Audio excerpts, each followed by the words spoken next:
Setelah heboh mengenai fatwa haram sound horeg, kali ini muncul berita yang cukup mengejutkan dari Jawa Timur. Di sana, terdapat sebuah acara yang membuat bayi dan lansia harus mengungsi demi terlaksananya pertunjukan sound horeg.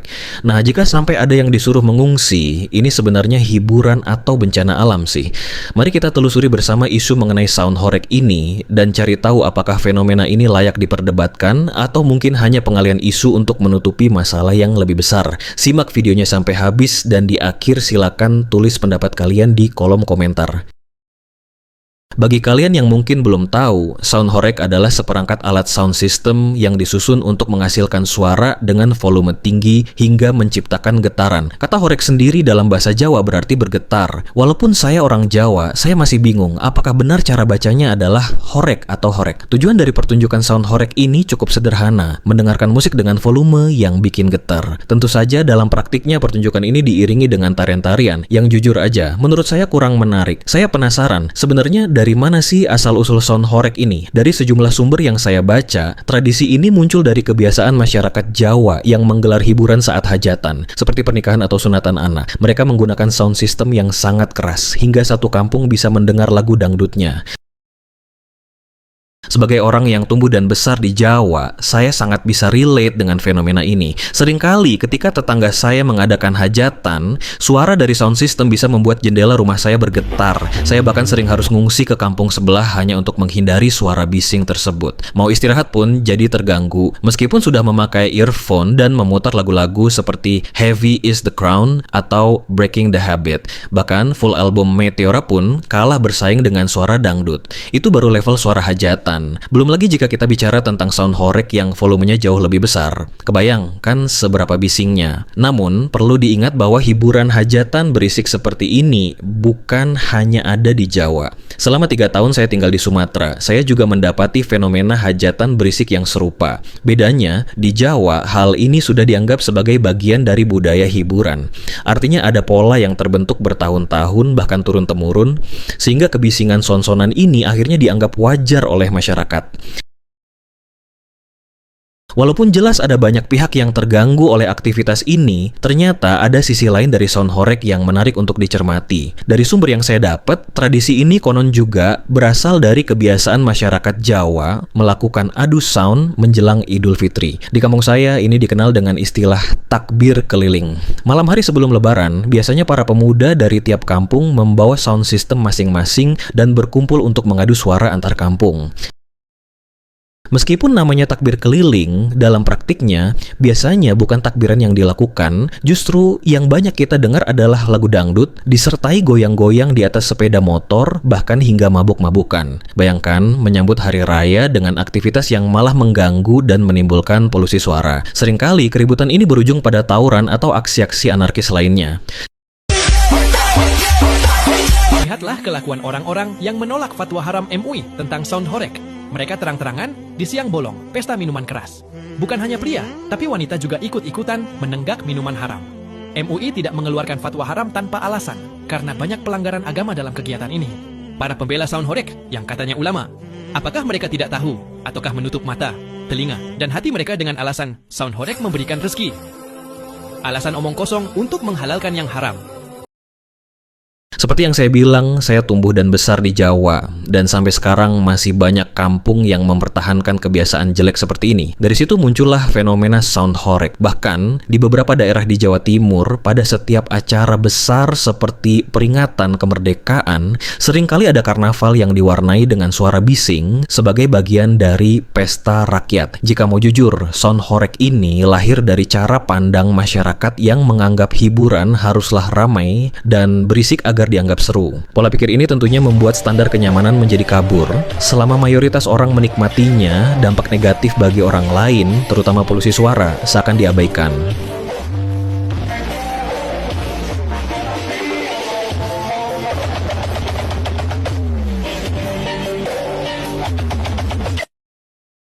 Inilah yang membuat tradisi seperti sound horeg sulit untuk diatur karena sudah dianggap sebagai bagian dari hiburan masyarakat. Namun, sebelum kita lebih jauh mendiskusikannya, mari kita simak pendapat dari para pengusaha sound. Menurut mereka, budaya udunan atau patungan merupakan bagian tak terpisahkan dari masyarakat. Mereka menyebutkan bahwa sound system ini dihadirkan atas kehendak dan kesepakatan melalui musyawarah dari tingkat RT, RW, hingga tingkat desa. Apa yang diungkapkan oleh para pemuda ini sangat beralasan. Di kampung saya, setiap kali ada acara, misalnya saat Agustusan, mereka biasanya akan berkumpul dan mendiskusikan agenda acara dan hiburannya. Dari situ, biasanya ada pemungutan iuran dari setiap rumah hingga pemuda perorangan untuk mendanai acara tersebut. Biasanya, hiburannya pun tidak jauh dari dangdutan.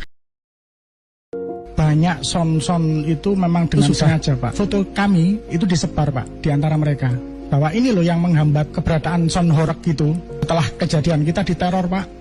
Banyak orang mungkin belum menyadari bahwa mereka yang tidak setuju dengan acara sound horeg seringkali tidak memiliki suara untuk protes. Mengapa? Karena protes terhadap acara semacam ini seringkali dianggap sebagai tindakan kurang bersaudara atau menunjukkan ketidakmampuan untuk hidup berdampingan. Dalam budaya Jawa ada ungkapan ora umum tonggone yang mencerminkan hal ini. Artinya, keberadaan sound horeg ini bukan hanya soal hiburan, tetapi juga melibatkan pola pikir masyarakat yang sudah terbentuk selama bertahun-tahun. Pola pikir ini seringkali tidak dapat menilai secara objektif antara sisi baik dan buruk dari jenis hiburan ini. Salah satu argumen yang diajukan oleh para pendukung sound horeg adalah bahwa mereka yang protes adalah orang-orang yang tidak memahami realita di lapangan. Mereka cenderung hanya melihat dari sosial media tanpa merasakan langsung dampaknya. Namun izinkan saya untuk berbagi perspektif pribadi saya. Sebagai salah satu orang yang terganggu oleh volume bising tersebut, saya merasakan ketidaknyamanan yang substansial. Memang, ini bisa subjektif, tetapi saya yakin ada banyak orang lain yang merasakan hal serupa.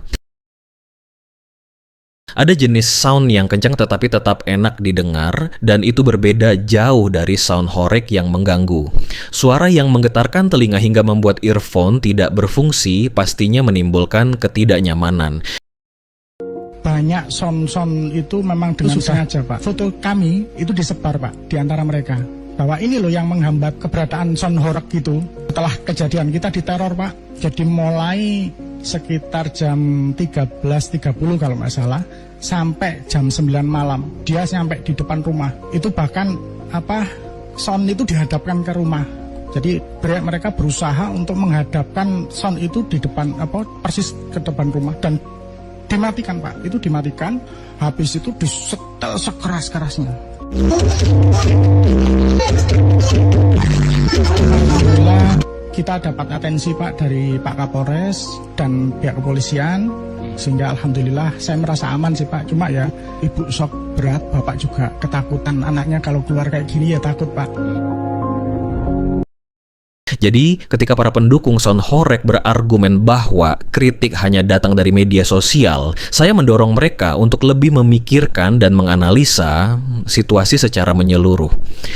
Ketika membandingkan dengan konser musik yang lebih profesional, hal itu sangat berbeda. Konser biasanya memikirkan banyak aspek, mulai dari kualitas suara hingga dampak polusi suara bagi lingkungan sekitar. Sebaliknya, sound horeg seringkali hanya terfokus pada seberapa keras volume bisa didengar tanpa memperhatikan kenyamanan pendengar atau keamanan lingkungan. Lebih jauh lagi, banyak kejadian di mana sound horeg dapat merusak fasilitas umum, seperti genteng rumah yang pecah atau kaca jendela yang retak. Pertanyaannya, apakah adil jika hiburan satu komunitas merugikan masyarakat lainnya? Diskusi tentang mengganggu atau tidaknya harus dilihat dari banyak faktor. Ada dampak kesehatan, psikologis, maupun hukum yang perlu dipertimbangkan. Misalnya, volume suara yang berlebihan dapat memicu gangguan pendengaran, terutama bagi anak-anak. Ini bukanlah sekadar opini pribadi, tetapi sudah ditunjang oleh berbagai penelitian medis.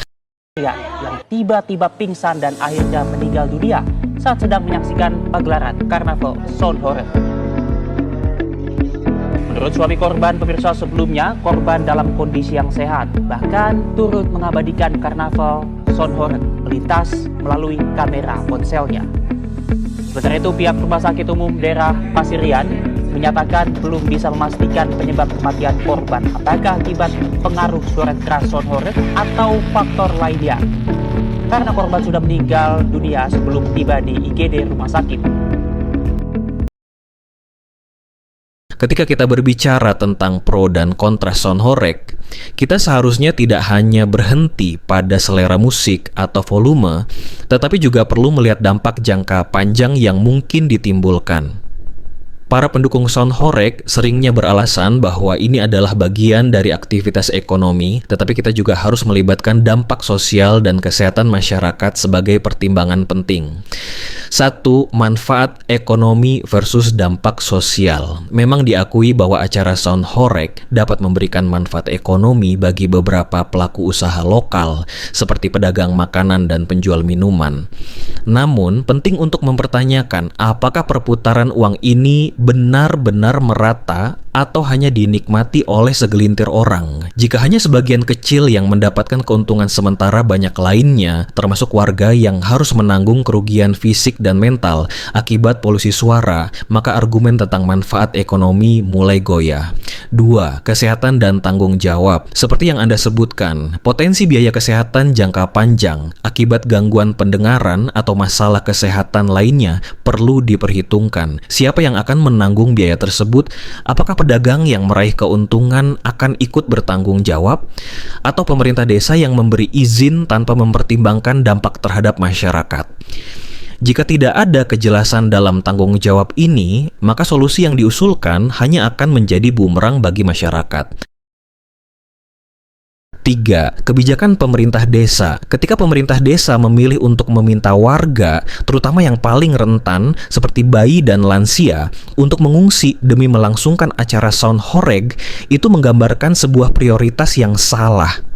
Hiburan seharusnya mendekatkan masyarakat, bukan membagi mereka menjadi dua pihak. Satu yang merasa terpaksa meninggalkan kenyamanan rumah mereka, dan satu lagi yang menikmati suara bising. 4. Solusi yang berkelanjutan. Dengan semua pertimbangan ini, ada kebutuhan mendesak untuk mencari alternatif bentuk hiburan yang tidak hanya menyenangkan, tetapi juga aman dan inklusif bagi seluruh masyarakat. Hiburan harusnya dapat membangun kebersamaan tanpa mengorbankan kenyamanan dan kesehatan warga. Kegiatan ekonomi lain dapat dikembangkan yang tidak melibatkan polusi suara ekstrem, seperti festival seni, bazar dengan penataan suara yang baik, atau konser dengan sistem pengaturan suara yang lebih profesional. 5. Kesadaran masyarakat. Masyarakat perlu lebih sadar akan dampak dari acara semacam ini. Pendidikan mengenai dampak negatif dari suara bising dan pentingnya menghargai kenyamanan tetangga adalah langkah awal untuk menciptakan lingkungan yang lebih harmonis. Selain itu, masyarakat juga bisa bersama-sama menyampaikan aspirasi dan kekhawatiran mereka kepada pemerintah desa terkait perencanaan acara hiburan di masa depan. 1. Budaya mayoritas versus hak minoritas. Anda benar bahwa seringkali budaya mayoritas dapat mendominasi dan mengabaikan hak-hak individu atau kelompok minoritas. Dalam konteks acara hiburan seperti sound horeg, ini menciptakan situasi di mana sebagian warga mungkin merasa terpinggirkan atau tidak diperhatikan. Pemerintah desa, sebagai representasi dari masyarakat, seharusnya bertindak sebagai mediator yang adil, memastikan bahwa semua suara dan hak dijunjung tinggi. Jika mereka lebih memilih untuk belah antara kebahagiaan kelompok tertentu dan kenyamanan warga lain, itu menunjukkan masalah dalam pengambilan keputusan yang inklusif. 2. Konteks hiburan di luar negeri perbandingan yang kami buat mengenai konser dan acara di luar negeri, seperti konser Travis Scott dan laga Liga Champions. Menarik, memang dalam banyak kasus getaran yang dihasilkan berasal dari euforia dan interaksi penonton, bukan dari polusi suara yang berbahaya. Acara luar negeri seringkali direncanakan dengan matang, dari pemilihan lokasi sampai manajemen suara, sehingga dampaknya terhadap lingkungan dan kesehatan masyarakat bisa lebih terkontrol. Namun, ini juga membawa kita kepada pertanyaan, apakah kita bisa menerapkan model yang sama di sini? Apakah kita bisa belajar dari cara acara di luar negeri diselenggarakan dan mengadaptasi praktik baik tersebut untuk konteks lokal? 3. Fatwa MUI dan konsekuensinya. Soal fatwa haram terhadap sound horeg yang dikeluarkan oleh MUI adalah isu yang kompleks. Semangatnya adalah untuk mencegah kerusakan sosial. Namun seperti yang Anda tulis, jika fatwa ini diterapkan secara kaku, bisa berdampak luas hingga menjangkau acara lain yang sebetulnya tidak merugikan. Hal ini dapat menimbulkan ketidakadilan atau ketidakpuasan di masyarakat, terutama jika banyak kegiatan yang dianggap serupa masih diperbolehkan. Jika pengaturannya tidak konsisten, bisa menimbulkan kebingungan dan rasa tidak adil di kalangan masyarakat.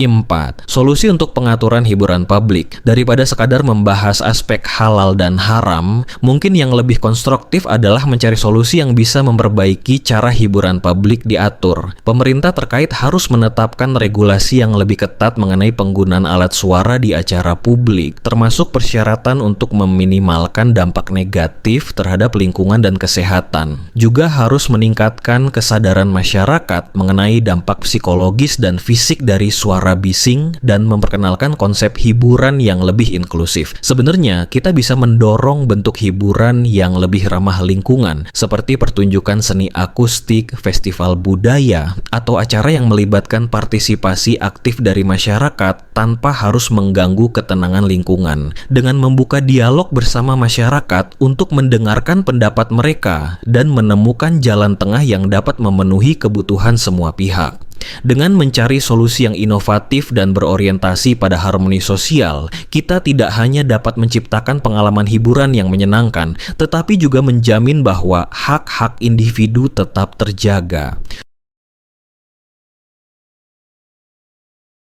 Sangat benar bahwa fatwa atau larangan tanpa pendidikan yang memadai tidak akan menghasilkan perubahan perilaku yang signifikan di masyarakat. Edukasi yang menyeluruh tentang dampak negatif dari polusi suara dan maksiat yang mungkin timbul adalah kunci untuk meningkatkan kesadaran masyarakat. Selain itu, mengembangkan aturan teknis yang jelas dan terukur bisa membantu masyarakat memahami batasan yang ada. Misalnya, menetapkan jam operasional, batasan volume suara, dan lokasi yang diperbolehkan dapat menjadi langkah awal yang efektif. Terkait dengan pertanyaan mengapa sound horeg bisa sedominan itu di media, ada beberapa faktor yang mungkin berperan. Isu-isu yang mengandung kontroversi biasanya lebih menarik perhatian dan cenderung dijadikan berita utama. Ini bisa menyebabkan masyarakat lebih fokus pada isu hiburan ketimbang masalah yang lebih besar seperti politik atau ekonomi. Itu poin pertama. Poin kedua, distraksi sosial.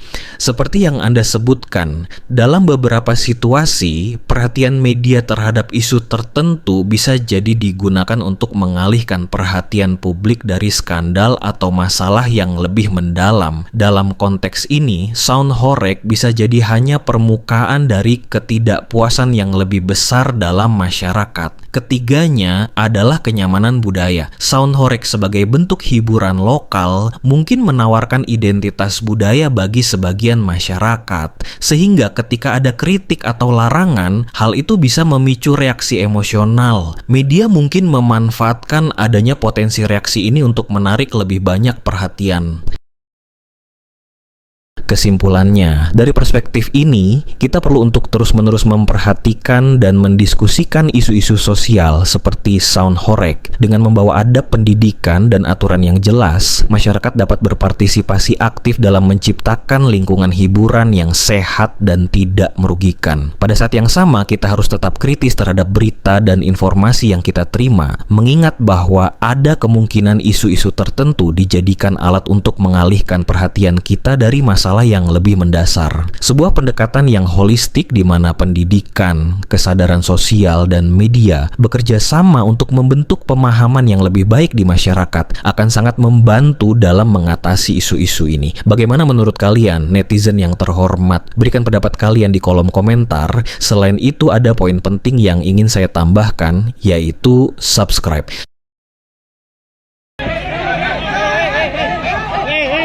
Seorang warga di Malang menjadi korban pengeroyokan peserta pawai sound horeg. Berawal saat korban protes karena volume sound horeg yang berlebihan mengganggu anaknya yang sedang sakit. Atas kasus ini, korban sempat membuat laporan ke polisi. Namun akhirnya sepakat diselesaikan secara kekeluargaan.